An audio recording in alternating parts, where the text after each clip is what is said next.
Alors bonjour, bienvenue dans cette première capsule sur la fonction quadratique.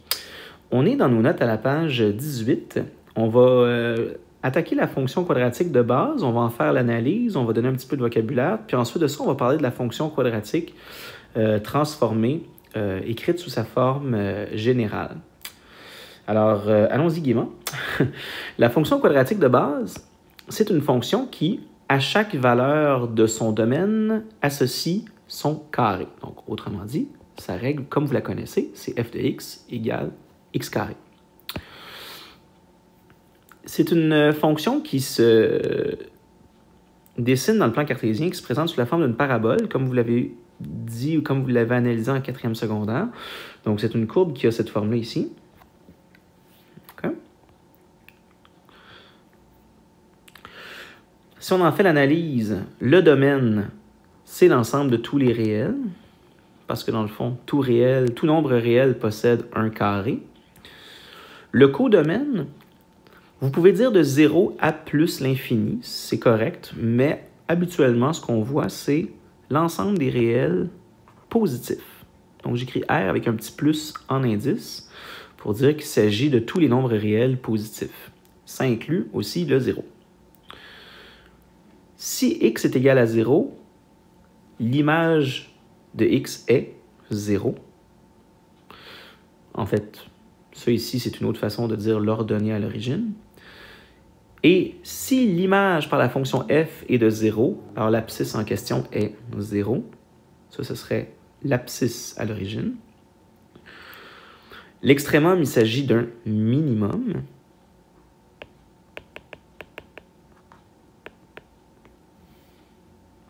Cette fonction-là ne possède pas de maximum. Alors, la fonction f admet des images positives ou nulles pour tous les x de son domaine. Dans le fond, toutes les valeurs de son domaine retournent des images positives. Donc, on va écrire pour tout x cet élément de R. Les deux derniers picots, c'est la variation. Si vous êtes plus ou moins familier avec cette écriture-là, je vous encourage à aller consulter une autre vidéo que j'ai faite, dont je vais mettre le lien dans la description de cette présente capsule, sur le vocabulaire et le symbolisme. Donc, j'explique tout ça, ce symbolisme-là, qu'est-ce que ça veut dire, comment analyser ça et comment décoder ce symbolisme-là. Donc, si vous êtes plus ou moins familier, allez jeter un petit coup d'œil sur ma capsule de symbolisme et normalement, j'espère que ça devrait vous guider davantage.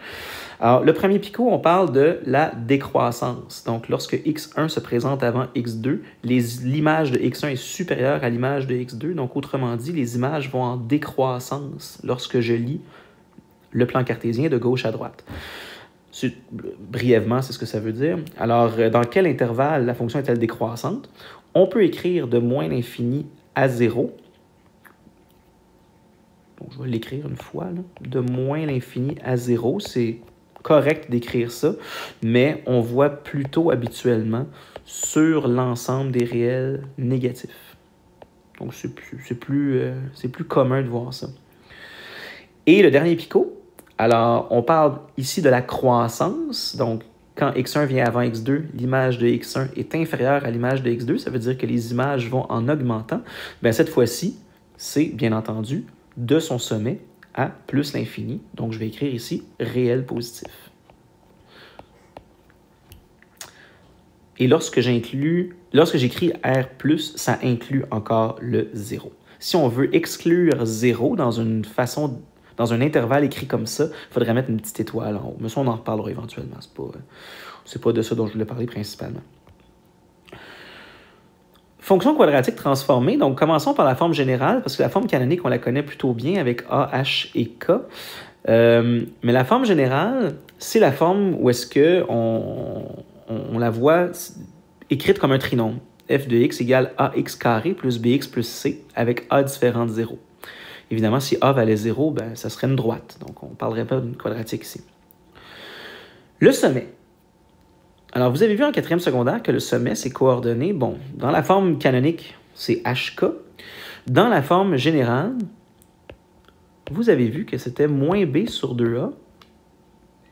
Et selon l'enseignant que vous avez eu en quatrième secondaire, l'ordonnée, soit que vous faisiez f de moins b sur 2a, pour connaître l'image associée à moins b sur 2a, ou alors, vous avez vu peut-être 4ac, c'est un c ici, je l'ai mal écrit, moins b carré sur 4a.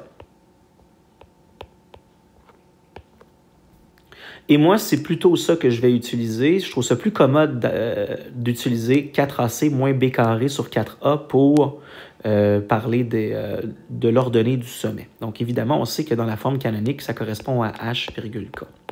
OK, donc, ça, d'où viennent ces valeurs-là, d'où viennent ces formules-là, ça aussi, je l'ai déjà tout démontré dans une autre vidéo qui porte sur, en fait, dans le fond, qui démystifie un peu les formules quadratiques, ça, puis la formule des zéros, entre autres. Donc, je vais tout mettre ça dans la description aussi. Donc, si vous êtes intéressé à savoir d'où viennent ces valeurs-là, moins b sur 2a, 4ac moins b2 sur 4a. Je vous invite à écouter ma vidéo sur la démonstration des formules quadratiques. Je pense que ça peut être intéressant de se questionner aussi d'où ça vient et de remarquer que dans le fond, c'est pas juste une invention qui est sortie d'un chapeau, là, mais que ça a vraiment une logique très, dans le fond, qui est très simple à comprendre. Alors, mais je ne le réexpliquerai pas ici. L'ordonnée à l'origine de la courbe, ben, si je remplace x par 0 dans mon trinôme, tout ce qui reste, c'est la constante c. Alors, c, c'est l'ordonnée à l'origine de la courbe. La droite verticale qui passe par le sommet. Alors ça, c'est l'axe de symétrie de la parabole. L'axe de symétrie de la parabole. En passant, parlons-en un petit peu de l'axe de symétrie. Si je reviens dans mon graphique d'en haut, c'est cette droite-là, je vais changer de couleur ici. C'est la droite verticale qui passe par le sommet. Okay? Elle est ici. Cette droite-là, c'est l'axe de symétrie. On va utiliser ça souvent, la propriété géométrique de la symétrie de la parabole. Ça va être super commode dans plein de résolutions de problèmes. C'est une droite verticale, donc son équation à cet axe de symétrie-là, c'est x égale 0 dans la fonction de base. Et lorsqu'on va faire subir à la courbe des translations de gauche à droite, ben ça va être x égale l'abscisse du sommet. Alors ici, je peux écrire, même si ce n'était pas directement demandé, je pourrais écrire que dans le fond, son équation, c'est x égale h dans la forme canonique, mais moins b sur 2a dans la forme générale. Donc c'est toujours x égale l'abscisse du sommet. Maintenant, quand on va s'intéresser à la façon dont elle est présentée dans le plan, donc à faire des croquis ou même des graphiques, on va avoir deux possibilités. Soit que la parabole va être orientée vers le haut lorsque A est positif, ou la parabole va être orientée vers le bas lorsque le paramètre A est négatif. Donc dans le premier cas, lorsque A est strictement positif, ben, dans le fond, la parabole se présente un peu comme la fonction de base, il n'y a pas eu de symétrie. Mais la véritable façon de dire ça, c'est pas orienté vers le haut. En fait, on parle vraiment de sa concavité. Alors, le vrai terme de vocabulaire, c'est de dire que la parabole, elle est concave vers le haut. L'extrémum, c'est un minimum.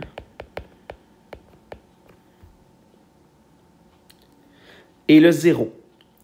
Présence de zéro lorsque, dans le fond, le sommet est situé sous l'axe des abscisses ou sur l'axe des abscisses. Donc, autrement dit, je m'intéresse à l'ordonnée du sommet, et l'ordonnée du sommet, on l'a vu, c'est 4ac moins b carré sur 4a. Alors, lorsque 4ac moins b carré sur 4a est positif ou nul. Voilà, qu'est-ce que j'écris là? Est négatif ou nul, excusez-moi. Alors, quand le sommet est situé sous l'axe des abscisses ou sur l'axe, il y a présence de 1 ou 2 zéros. Évidemment, ça c'est quand la parabole est concave vers le haut. Lorsque A est strictement négatif, ça veut dire que là, il y a eu une symétrie. La parabole a l'air éventuellement de ça. On va dire que la concavité, elle est vers le bas. L'extrémum, c'est un maximum.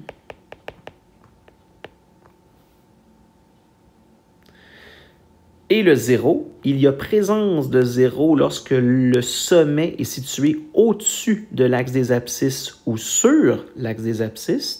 Dans ce cas-là, il y aurait un seul 0. Donc, c'est quand l'ordonnée 4AC moins B carré sur 4A est positif ou nul.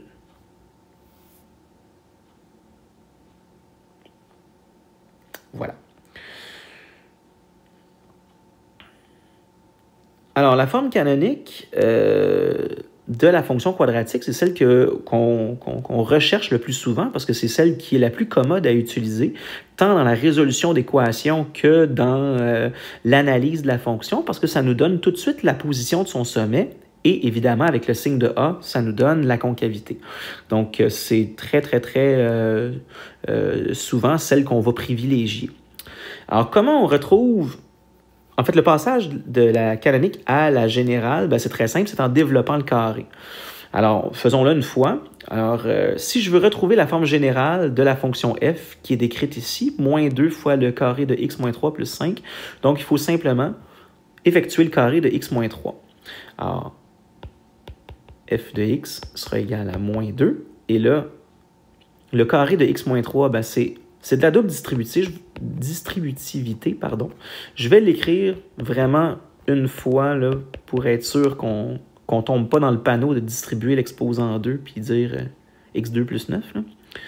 Alors, le coefficient moins 2, il va rester là. Là, maintenant, j'effectue ma double distributivité. Donc, x carré moins 6x plus 9 plus 5. Et là, tu distribues le coefficient moins 2. Donc, voilà, je ne l'ai pas écrit, mais c'est encore une fois f de x. Et finalement, f de x sera égal à moins 2x carré plus 12x moins 18 plus 5. Et là, il me reste juste à additionner mes deux constantes. Donc, la règle sous forme générale, c'est moins 2x carré plus 12x moins 13. Voilà. Oups.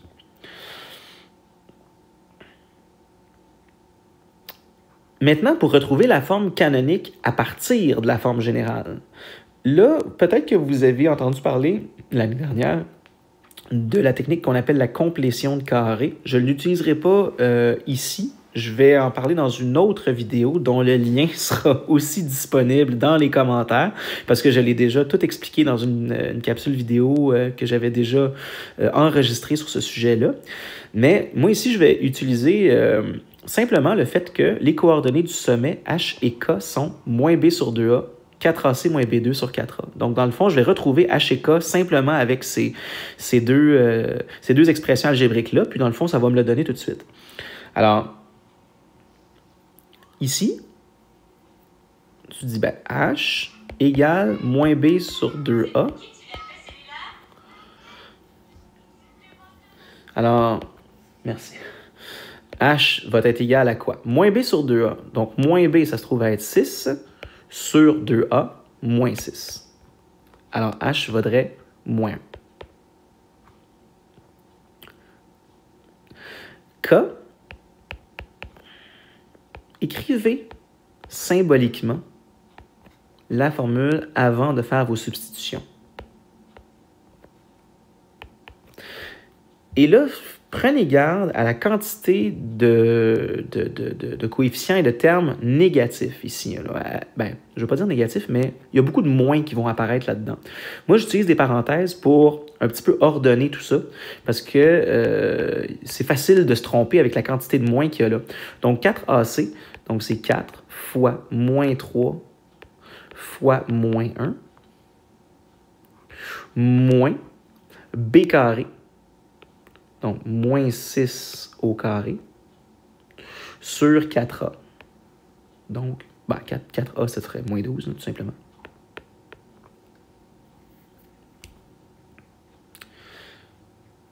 Donc, K serait égal ici. 4 fois moins 3 fois moins 1, ça fait 12. Moins 6 au carré, ça fait 36. sur moins 12. Et 12 moins 36, ça fait moins 24, divisé par moins 12, ça fait 2. Si je n'ai pas fait d'erreur de calcul. Et je ne crois pas en avoir fait. Alors, on a ce qu'il faut parce que dans le fond, le coefficient A, qu'on soit dans la forme canonique ou dans la forme générale, c'est le même. Donc, ici, je l'ai, c'est moins 3. Alors, ma règle sous forme canonique, f de x égale A, moins 3. Le carré de x moins h, ça va être x moins 1. Je vais donc écrire plus 1 au carré, plus k, plus 2. Voilà, j'ai ma forme canonique.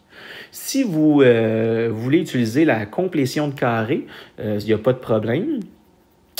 Moi, quand on est un petit peu moins habile avec la complétion de carré, on peut toujours utiliser cette méthode-là qui est super efficace et qui fonctionne très bien. Il faut juste pas faire d'erreur de calcul, évidemment. Mais sinon, la complétion de carré, ça marche très bien. Puisque nous avons vu que h égale moins b sur 2a et que k égale 4ac moins b2 sur 4a, on peut toujours l'écrire d'un coup. Alors moi, j'ai comme séparé mon calcul ici en deux. J'ai d'abord calculé h, ensuite de ça, j'ai calculé k séparément pour, après ça, combiner les informations pour écrire ma forme canonique. Mais si vous êtes un peu plus, je sais pas, vous voulez le faire d'une shot, vraiment d'un seul coup, il y a cette règle de transformation-là ici qui est au centre, qui est dans le fond, qui est très facile à comprendre. C'est que si tu prends ton trinôme ax carré plus bx plus c, tu peux tout de suite l'écrire sous la forme canonique, qui est a fois le carré de x moins h au carré plus k, en faisant toutes les substitutions qui sont ici d'un coup. Okay? Et ça te donne tout de suite l'écriture canonique plutôt que de décortiquer ça en différentes étapes. Mais ce n'est pas une formule, c'est simplement de substituer h et k par les valeurs qu'on a précédemment dites. Voilà, c'est ce qui met fin à cette première vidéo. La prochaine va porter sur la résolution d'équations et